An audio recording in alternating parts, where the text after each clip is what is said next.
I came back from a business trip. The first thing I did was go find my girlfriend to get intimate, but halfway through I was dumbfounded. My girlfriend has a mole just below her heart, but this person didn't. Besides, my girlfriend and I have lived together for 3 years. She was far from a virgin. Chapter 1. When I woke up the next day, the room was empty. My girlfriend was gone. I'd had a bit too much to drink last night.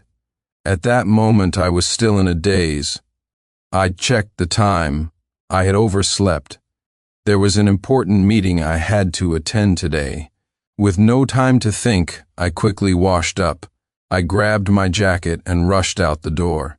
That evening, a friend of mine, Henry Davis, was having a birthday party. When I arrived, the private room was packed. They were playing Truth or Dare. The moment I saw my girlfriend's twin sister sitting next to her, my mind exploded. So last night wasn't a hallucination? When did Willow Miller get back from studying abroad? As I stepped into the room, my suspicions were confirmed. My girlfriend, Vivian Miller, looked at me, completely stunned. "Sincere, you're back from your trip? How come I didn't know?" As she said this, her twin sister, Willow Miller, blushed crimson. She lowered her head, not daring to look at me. I forced myself to remain calm. "The project wrapped up early, so I came back. I wanted to surprise you, but there wasn't a soul at home." Vivian didn't think much of it and said casually, "I went back to the family home yesterday. I only got back this afternoon. Wasn't my little sister sleeping at home last night?" "You didn't see her?" Beside her, Willow buried her head even lower. Her face was so red it looked like it was about to bleed. I went to bed early last night. I didn't hear anything. The noise in the room sounded distant, as if it were coming through glass. My mind was flooded with the clear yet chaotic images from the night before. The two sisters looked identical. Remembering the passionate scenes from last night, even now, the memory made my mouth go dry. I mumbled, "I didn't get home until almost dawn. I didn't notice." Vivian gave me a suspicious look but didn't press the issue. "Sincere, what are you spacing out for?" Henry nudged me from the side. "Your late 3 penalty. Shots for you." I snapped back to reality and downed the glass of red wine my friend had poured for me. Chapter 2. A short while later, someone else walked into the room. It was my girlfriend Vivian's old flame, Ethan Sterling. Without a word, he sat down on the other side of Vivian. Ethan had only returned to the country a month ago. The night he came back, Vivian threw a grand welcome home party for him. She lied to me, saying she had urgent company business and would be home late. I didn't think anything of it at the time. But in the middle of the night, her assistant called me. She said a problem had come up with a company project. It required Vivian's personal attention to resolve, but she couldn't reach her. That's why the call came to me. I tried her work phone. Sure enough, it was off. I had no choice but to call her personal number. Vivian usually carried 2 phones. Only her family and a few of her closest friends knew her personal number. She hung up on me more than a dozen times in a row. Soon, she sent an impatient text message. "Sincere, can you stop being so annoying? I already told you, I have something urgent at work to deal with. What's the meaning of you calling me over and over?" After sending that message, her personal phone was also turned off. That night, I contacted a private investigator to track her movements. That's when I found out about the welcome party she threw for Ethan. Ethan had too much to drink at the party and ended up in the hospital on an IV drip. Vivian stayed by his side the entire night. I didn't sleep a wink that night. I sat on the sofa until dawn. When she returned, she saw me sitting there, my eyes bloodshot, and jumped. "Sincere, you're up so early. Why don't you get some more sleep?" I looked at her coldly. "Is your company's project crisis resolved?" Her eyes flickered, unable to meet my gaze. "Of course. With me on the case, is there anything that can't be solved?" A sarcastic smile touched my lips. "Oh, is that so? Your assistant couldn't reach you last night, so she called me. She said the project's problem was extremely serious and required your personal intervention to fix. I was so worried about you, but I see you've already handled it." The moment I finished speaking, Vivian's face changed dramatically. She hastily pulled out her phone to check. When she saw the messages from her assistant, her body trembled violently. How could this be? Chapter 3. I feigned concern. "What's wrong? You look terrible. Were you too tired last night?" "Sincere, I have an emergency. I have to get to the office." Her face was pale as she dropped that line and rushed off. Unsurprisingly, the problem with her project was severe. Because of Vivian's delayed response, the company suffered a direct loss of a couple million. What Vivian did next was even more outrageous. She hired Ethan as her personal assistant. I flew into a rage on the spot, and we had a massive fight. Sincere, Ethan and I grew up together. I only see him as a little brother. Can you please stop being so unreasonable? If there was anything between Ethan and me, why would I have chosen to be with you? People with dirty minds see everything as dirty at that moment. My chronic stomach pain flared up. Vivian couldn't be bothered to argue with me anymore. She rushed me to the hospital, but halfway there she got a call from Ethan. Without a second thought, she dropped me off on the side of the road. At that moment, my stomach suddenly didn't hurt as much. I quickly hailed a cab and followed her. I ended up outside an old apartment building. There, I saw Ethan sobbing in Vivian's arms. He held up a finger with a tiny scrape on it. "Vivian, I'm so clumsy, I was just trying to cut some fruit, and I cut my finger. It hurts so much, Vivian. Am I going to get tetanus? Am I going to die? Damn it, that pathetic sissy boy!" Seeing this scene, my anger shot through the roof. I stormed over furiously. I grabbed him by the hair and slapped him hard across the face. The slap sent him sprawling to the ground. I followed up with a few vicious kicks. I beat him until he was a bloody mess. "Sincere, what are you doing?" Vivian shrieked and threw herself at me. She held me back tightly, her eyes red. "Sincere, have you lost your mind? Ethan is just a kid. How could you be so rough with him?" I let out a derisive laugh. "Heh, a kid? A 26-year-old kid? Why don't you ask him if he's hit puberty yet? Clinging to someone else's girlfriend in broad daylight and not letting go." "Vivian, do you take me for a fool?" I violently shook off Vivian's hand, my voice turning to ice. "We're done, you scumbag girl. Go comfort your kid." After saying that, I turned and walked away without a second glance. Behind me, I heard Vivian's panicked shouts and Ethan's whiny, manipulative words of comfort. "Vivian, it's all my fault. Please don't fight because of me. I shouldn't have called you." Chapter 4. My stomach issue wasn't a big deal. A little medicine and it was fine. I was in a terrible mood. That night, I called Henry Davis out for drinks again. His words were a real wake-up call. "Sincere, why do you care so much? Vivian and her old flame are tangled up together. Are you seriously still planning on marrying her?" Vivian was the campus belle in college, with a delicate face and a stunning, curvy figure. We had years of history between us. If Ethan hadn't shown up, I really would have planned to marry her. But now, there was no way in hell. I immediately shook my head. "Since you're not going to marry her, what are you torn up about? If she agrees to cut ties, fine. If not, just find someone else. You're Sincere Prescott. You're handsome, you're rich. What kind of woman can't you find?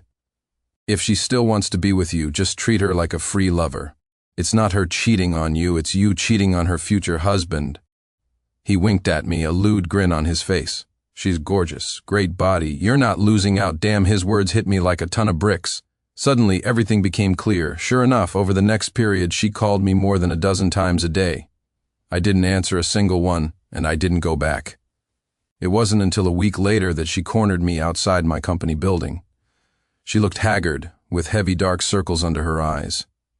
The moment she saw me, her eyes lit up, and she rushed over to grab my arm. "Sincere, I was wrong last time. Please don't be angry. The Sterling family's overseas businesses went bankrupt. Ethan is going through a really tough time right now. I just felt sorry for him, so I wanted to take care of him a bit more. Don't be jealous. I swear, you're the only one I'll ever love." She threw herself at me, hugging me tightly. "Sincere, I'll be more careful from now on. I will never betray you. Please come back during this time." I had my private investigator keeping tabs on her. I confirmed that nothing had happened between her and Ethan. Otherwise, if she had actually slept with him, I would never touch her again, no matter how much I craved her body. I felt the soft, supple body in my arms and the familiar scent of her perfume. My body's reaction was honest. That night, we unlocked several new positions. But Ethan wouldn't give up. Every few days, he would send me provocative, intimate photos of him and Vivian.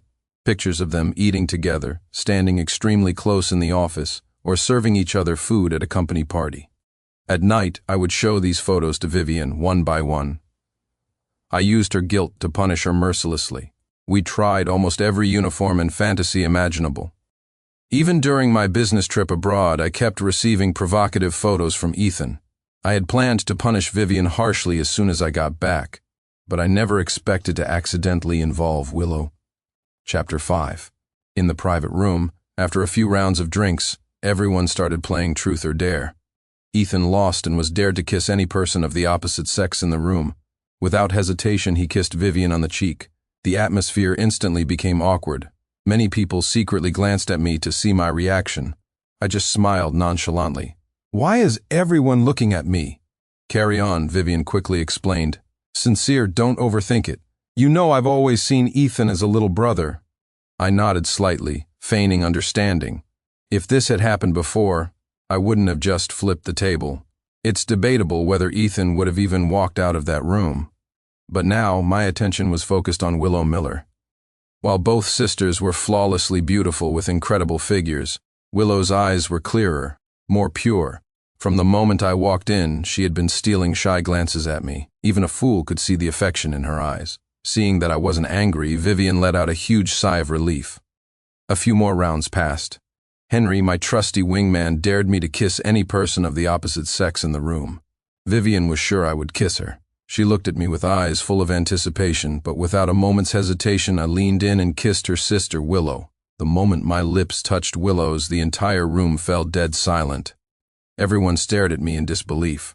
Willow's red lips were like cotton candy, soft and sweet. Her eyes went wide as she stared at me. I don't know if it was because she was nervous, but her hands gripped my arms tightly and wouldn't let go.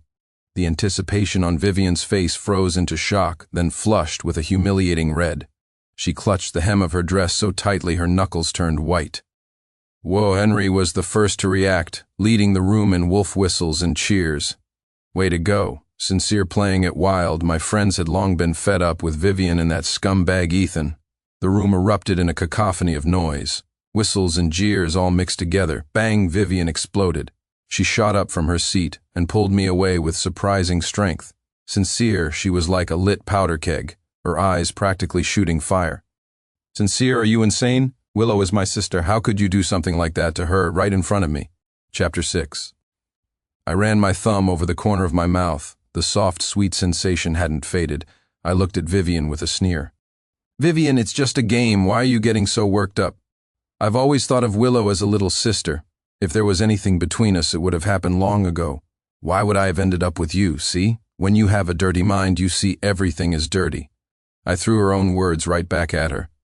Her face instantly turned beet red and she trembled, speechless. Ethan quickly stood up to defend her. "Mr. Prescott, you're just doing this to provoke Vivian, aren't you? There's nothing going on between Vivian and me. Even if you're jealous, there should be a limit. Vivian works so hard. Can't you just give her a break?" It seemed I had been too lenient with him.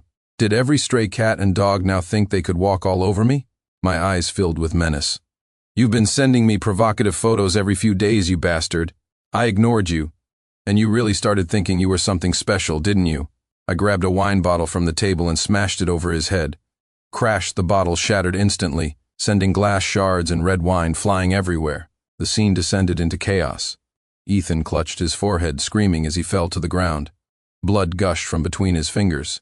Vivian, frantic, rushed to check his injuries. She was heartbroken, tears streaming down her face. Seeing this, Ethan panicked and tried to wipe her tears away. "Vivian, don't cry. I'm fine. It's all my fault. I made you worry again." His words only fueled Vivian's rage. She spun around and roared at me. "Sincere, what the hell is wrong with you?" I narrowed my eyes at her. "Vivian, if I really lost it, I have plenty of ways to deal with him. Do you really think you can protect him?" My words struck her dumb, her face turning pale. She didn't dare to shout anymore. She hastily took Ethan to the hospital to get his wound treated. She dragged Willow away with her as well. Chapter 7. It was almost midnight when we left the private room. After some thought, I decided to go back to my own place. I was halfway through a shower when Vivian somehow found her way there. She barged right in, pushing open the bathroom door. She was naked, clinging to me. I tried to push her away, but she only held on tighter. To be honest, if it weren't for this whole incident with Willow, I could have continued playing along with her. But now, being touched by Vivian, I felt an inexplicable wave of nausea. "Sincere, I know I've been too close with Ethan, and it made you jealous. I was wrong. I'll be more careful from now on. Can you please stop targeting him?" So she was here to plead for her pretty boy after all. I forcefully pried her hands off me. I grabbed her by her delicate neck. With a single motion, I dragged her out of the bathroom and threw her to the floor. Vivian landed hard, clutching her throat and coughing relentlessly. Her eyes were filled with disbelief. "Sincere, are you crazy? How could you do this to me?" I wrapped a towel around my waist and looked down at her with icy eyes. "Who let you into my house? Get out." Vivian lay on the cold floor, coughing so hard she almost cried. A glaring red mark was visible on her neck. She looked up at me as if seeing me for the first time. "Sincere, how could you treat me like this? We've been together for so many years. You never used to lay a hand on me, and you have the nerve to bring up the past." I leaned against the bathroom doorway, my eyes devoid of any warmth. "In the past, I valued you too much. That's why I tolerated you lying to me time and time again, protecting Ethan time and time again. But the you right now," I paused, deliberately adding weight to my words. "You make me sick." I don't know if my words struck a nerve, but Vivian shrieked. "Sick?" She scrambled up from the floor. She frantically grabbed her scattered clothes and threw them on. "Sincere, you used to treat me like a princess, saying you would love me for a lifetime. I don't believe you can just let go like this. You kissed Willow in the room today, and you pushed me away just now. Isn't this all because you're jealous? Trying to provoke me this way, forcing me to draw a line with Ethan. Do you think this is fun?" I didn't answer, just watched her with cold indifference. Chapter 8. Her tone grew even sharper. "Let me tell you, Sincere, don't you forget, if I hadn't saved you back then, you would have died. You were in a coma in the hospital for a week. Who watched over you for 7 days and 7 nights? It was me." She took a step forward, her eyes red as she stared at me. "And now you want to dump me? Let me tell you, it's impossible. You'll never get rid of me in this lifetime." After saying this, she snatched her purse from the floor and slammed the door behind her as she left. I watched her retreating figure and fell into a thoughtful silence. Back in college, I was in a car accident, a collision with a large truck that nearly killed me. It was Vivian who, disregarding her own safety, dragged me out of the burning car. The second she pulled me to the side of the road, there was a deafening explosion. Boom, my sports car was instantly engulfed in flames, and the heat wave sent both of us flying. When I woke up again, a week had passed. The white hospital room was filled with the strong smell of disinfectant. Vivian was slumped over the side of my bed, her hair a mess, with dark circles under her eyes. It looked like she hadn't had a good night's sleep in a long time. She was holding my hand tightly.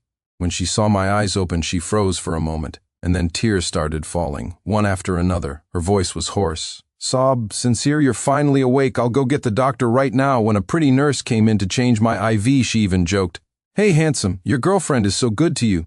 She's barely slept these past 7 days and nights. She's cried herself dry." The day I was discharged, she stood under the large plane tree at the hospital entrance, holding a huge bouquet of roses, and confessed her feelings to me. The dappled sunlight fell on her. In that moment, she was ethereally beautiful. "Sincere, I like you. I want to take care of you for the rest of my life. Will you be my boyfriend?" It would be a lie to say I wasn't moved. Back then, it seemed like her eyes only had me in them. The memory of that gentleness made me smile unconsciously during countless nights. I swore then and there that I would repay her for the rest of my life.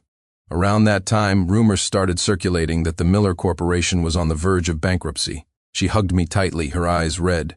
"Sincere, my family's company is about to collapse." Without any hesitation, I went home and fought tooth and nail to convince my parents to invest.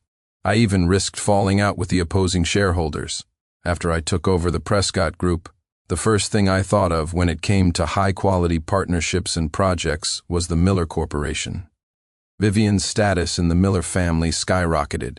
She became the designated heir without any question. It was out of gratitude for her saving my life back then that I tolerated her again and again, leading to the situation we're in today. Chapter 9. The next day, Willow Miller invited me to her welcome home party. Of course, I would attend her invitation. Back then, besides Willow, many other classmates had gone abroad to study with her. When I arrived at the hotel, I found that all these PhDs were present. Vivian was there too. Ethan was probably still laid up in the hospital, so for once he wasn't by her side.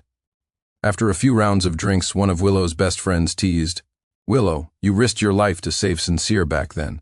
You liked him so much, and now he's your brother-in-law. Fate really is a funny thing, isn't it?" As soon as she said this, Vivian's face drained of color. She shot up from her seat. Her movement was so abrupt that she knocked her chair over. Crash, it made a huge noise. My mind went completely blank. "What? Willow saved me?"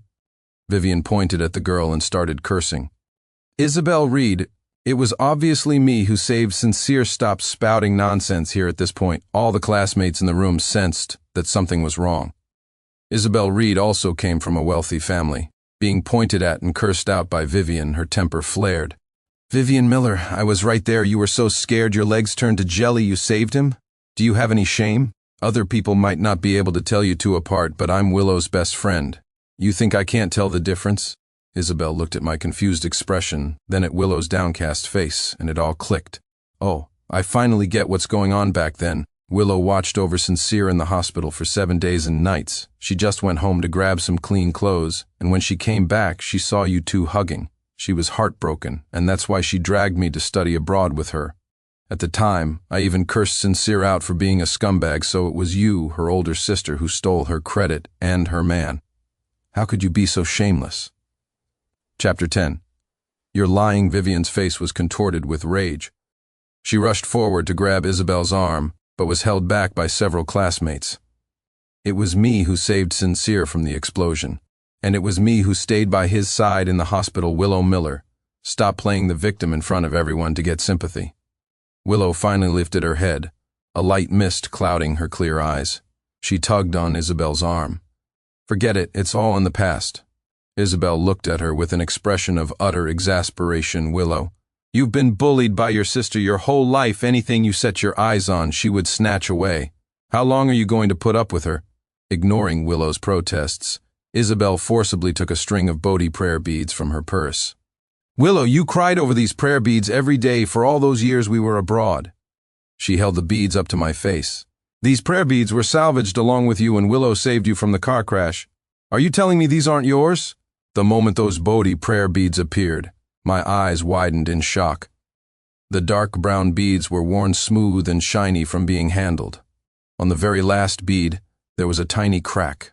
This string of Bodhi prayer beads was the only thing my mother had left me. I had worn it for 5 whole years. I didn't have time to take it off when the crash happened.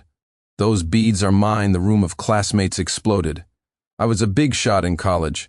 Besides my good looks and top grades, I was also the student council president and the sole heir to the Prescott family, the wealthiest in the city.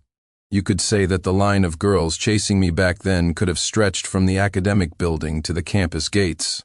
Someone pointed at Vivian, calling her a manipulative schemer. Someone else looked at Willow with sympathy, and others took out their phones to secretly record the scene unfolding before them. Vivian collapsed to the floor. Listening to the murmurs of the classmates around her, looking into my ice-cold eyes, she finally broke down. She crawled over and grabbed my pant leg. Sincere, I really didn't mean to. Sincere, I just liked you too much. I kicked her away. Without giving her another glance, I strode out of the room. Behind me, I could hear her heart-wrenching sobs. Chapter 11. I left the hotel. The first thing I did was call my private investigator. I told him to look into my car accident from all those years ago. That evening, Vivian was kneeling in front of my villa. She was slapping herself hard, again and again, the sounds sharp and clear. She was using her full strength. Soon, her face was swollen. Blood trickled from the corners of her mouth. She looked at me, her eyes filled with pleading. Sincere, I was wrong. I was really wrong. Please forgive me. As long as you forgive me, I'll do anything you ask. Of course, I knew why she was scared. The reason she dared to flirt with Ethan all this time was that she was banking on the favor of having saved my life. She was certain that no matter how angry I got, as long as she didn't truly cross the line, I would never completely sever ties with her. She, Vivian Miller, would still be the great young lady of the Miller family, the heir to the Miller Corporation, and even the future Mrs. Prescott. But things were different now. She had lost her biggest piece of leverage over me. She was even afraid that I would retaliate against her for the deception, and the Miller family, to appease my anger, might very well cast her aside like a pawn. I smiled faintly and helped her up. I tenderly touched her badly swollen cheek and spoke slowly. Vivian, you're overthinking things. We've been together for so many years. How could I not give you a chance? I know you only claimed your sister's credit because you liked me so much. I don't blame you. But everyone knows you're my girlfriend, the future Mrs. Prescott.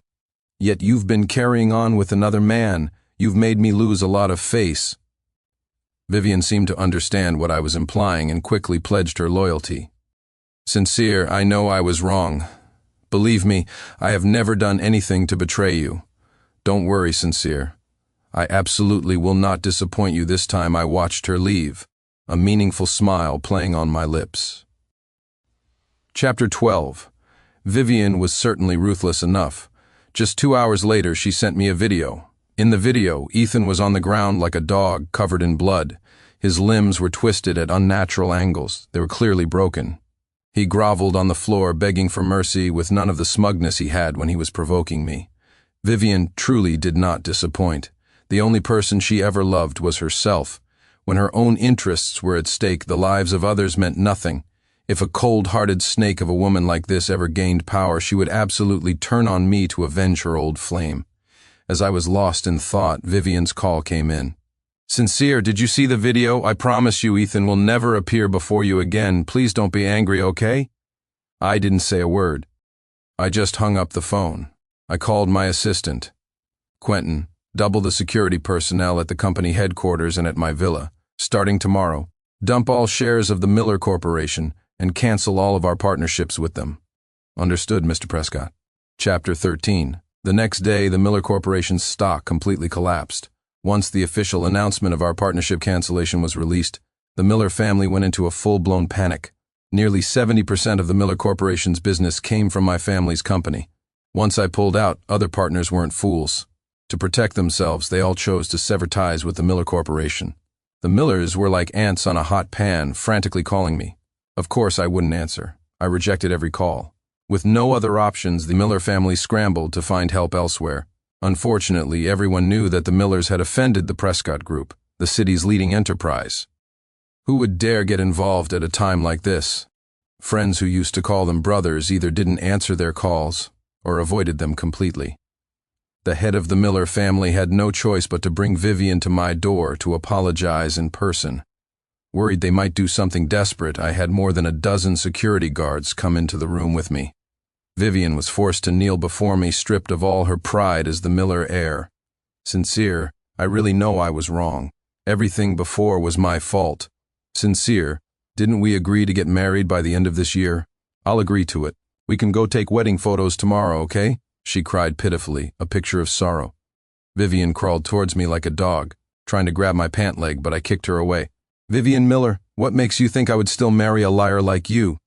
The trust between us has crumbled. There's no going back. Vivian's face turned ashen as she stared at me blankly. Her father, Arthur Miller, forced a hideous smile, his forehead slick with cold sweat. Mr. Prescott, Sincere, it's all this girl's fault. She's been spoiled since she was a child. It's all my family's fault for the sake of the many years Vivian has been with you. Please give the Miller Corporation a chance to survive. I promise you, from now on, the Miller family will follow the Prescott Group's lead in everything. I looked at the father-daughter pair before me, one a hypocrite, the other ruthless. Like father, like daughter. Chapter 14. Mr. Miller, I began slowly, my tone distant. It's not that I'm unwilling to give your family a way out. It's that Vivian deceived me first, then provoked me with Ethan. My pride, the pride of the Prescott family, can't just be trampled on without any consequences, can it?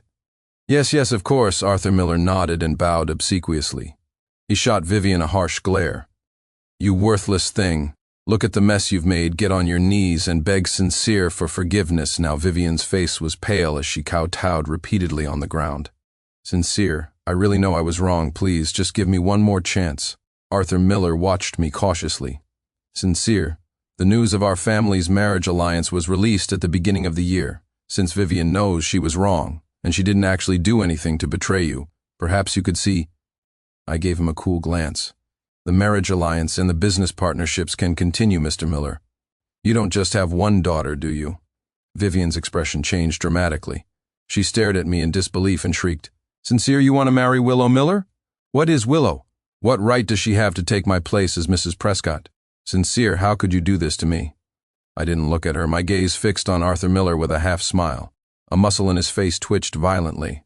His eyes were a complex mix of emotions, shock, struggle, and embarrassment. But mostly, it was shrewd calculation. The Miller Corporation was hanging by a thread, and a marriage alliance was the fastest way out of the crisis. As for whether the bride was Vivian or Willow, for the Miller family as a whole, it seemed there wasn't much difference. In fact, because Willow didn't have all this messy baggage, perhaps she was a better fit. Once that thought took root, it quickly spread through his mind. Dad, Vivian saw the hesitation in her father's eyes. She grabbed his arm in terror. Dad, you can't agree. Sincere as mine. He's always loved me. He's just angry with me. He's trying to get revenge. How can you push Willow to him? Arthur Miller violently shook her hand off, his voice seething.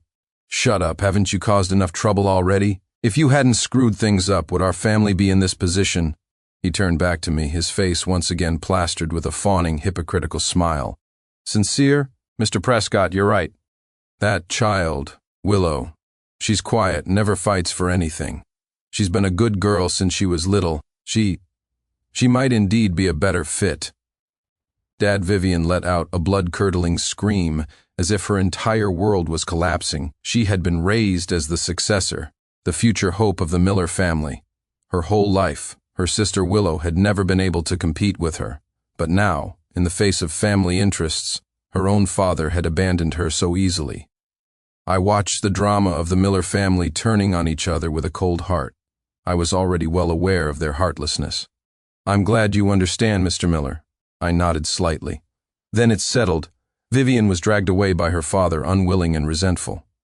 Chapter 15. Arthur Miller was quite the character. He sent Willow over that very night. I wrapped my arms around Willow's soft body, inhaling the faint, clean scent of her body wash. My heart skipped a beat. It seemed she had bathed before coming. The Miller twins were goddess-level beauties back in college. Their faces were almost perfectly exquisite. Their enchanting figures, in particular, were the subject of countless fantasies. My gaze drifted downwards to Willow's long, shapely legs, which were incredibly alluring. I met her large, expressive eyes and smiled. When I came back from my trip last time, I mistook you for Vivian. Why didn't you push me away? Or is it as Isabel said, you really do like me? Willow's cheeks flushed bright red. Her eyes darted around, not daring to meet mine, and her voice was barely a whisper. I was just stunned.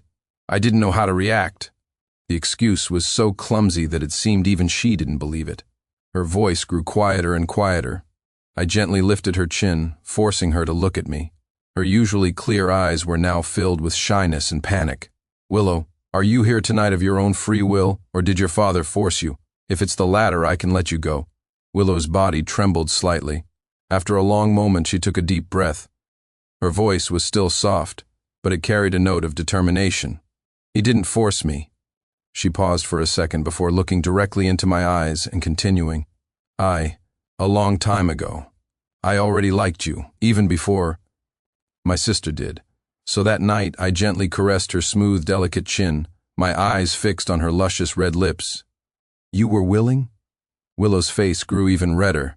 She quickly lowered her head in embarrassment and let out a soft I hesitated no longer and leaned down to kiss her. She let out a small gasp, her body stiffening for a moment before relaxing, responding to me with clumsy inexperience. That night was exceptionally passionate. We didn't stop until just before dawn. The next few days were the same. Willow grew more and more proactive, her movements becoming more skilled. Chapter 16. But a week later, not only was the Miller Corporation's crisis not resolved, but Vivian had been arrested. The Millers couldn't sit still any longer. They pushed Willow to come find me at my office. She pushed open my office door, her face etched with urgency. Sincere, how did my sister get arrested? And you promised to continue our business partnership. Why hasn't anything happened yet? Vivian's arrest was, of course, my doing. Ethan had been missing for days, and his family was going frantic. As the city's youngest self-made billionaire, I had a deep-seated hatred for such criminal behavior. I sent the video of Vivian torturing Ethan to the police. Vivian was taken in for questioning that same day. It seemed she wouldn't be able to escape the charge of attempted murder. I looked at Willow coldly. What, are you questioning me? Or do you want to end up like your sister, locked away for the rest of your life? Willow panicked instantly. A flash of fear crossed her eyes, and she didn't dare to look at me. Sincere, what are you talking about? I don't understand. I took the private investigator's report and threw it at her face. The pages scattered. fluttering through the air and landing all over the floor. You don't understand? My voice was bone-chillingly cold as I said, word by word, that car crash in college. Don't tell me you had nothing to do with it, Willow Miller. My demeanor terrified Willow, and she trembled violently. She instinctively looked down at the documents scattered around her feet. It was all evidence from the car crash. There were bank transfer records, photos, even a confession from the truck driver, and other supporting materials. She was just a college student back then, not meticulous enough. Many loose ends she failed to clean up had been dug up. In truth, I had gotten my hands on this evidence even before Arthur Miller came to see me. I just thought Willow was attractive and decided to play with her a little longer. It would be a shame to send her away too soon, wouldn't it? Chapter 17. Her breathing suddenly became ragged, and all the color drained from her lips. She swayed, nearly falling over. No, it's not like that. Sincere, let me explain. She rushed forward to grab my arm, trying to defend herself. Explain? I shoved her hand away, grabbing her by the hair and pulling her close. Her eyes were filled with terror as she shook her head frantically. Here, let me explain for you. Your family's company was facing a severe financial crisis back then, and your father couldn't turn things around no matter what he tried. You thought your opportunity had come, didn't you? Your sister was raised to be the heir. If things continued that way, you would never have a chance. So you set your sights on me. You staged a damsel saving the hero drama so that I would be eternally grateful, and you could use my influence to rise to power. What a shame in the end your sister stole the fruits of your victory at the last moment. You knew your father backed her, so you were no match for her in a direct confrontation. That's why you chose to retreat to advance. Going abroad to study and biding your time, and after you returned, you used Isabel's mouth to reveal the truth of what happened back then. You knew that years of deception would make me lose my mind with rage, and thus, you achieved your goal of using my hand to eliminate your sister. If I'm not mistaken, you were the one who tricked Ethan into coming back to the country too, weren't you? My voice grew louder, my gaze colder. Tears streamed down Willow's face, the fear in her eyes intensifying. Chapter 18. No, I never meant to hurt you. She shook her head desperately. I calculated everything, the time, the section of the road, the speed. At most, you would have only suffered minor injuries. I never thought the crash would be so severe. I'm sorry, Sincere, I was wrong, Willow Miller. You're far more terrifying than your sister. At least Vivian's malice was on the surface. But Willow, with her gentle, pure, and innocent facade, had woven the most venomous web. And unfortunately for me, I was her prey. No, Sincere, I really do love you. She tried to grab my arm again, but I threw her off violently. Love me? I laughed as if I'd heard the funniest joke in the world. Your biggest mistake was using me as a pawn. Your Miller family, one is more vicious than the next. The days you spent with me can be considered interest. Go and repent for the rest of your sins in prison. I pressed the button on the office intercom. Quentin, bring security in here.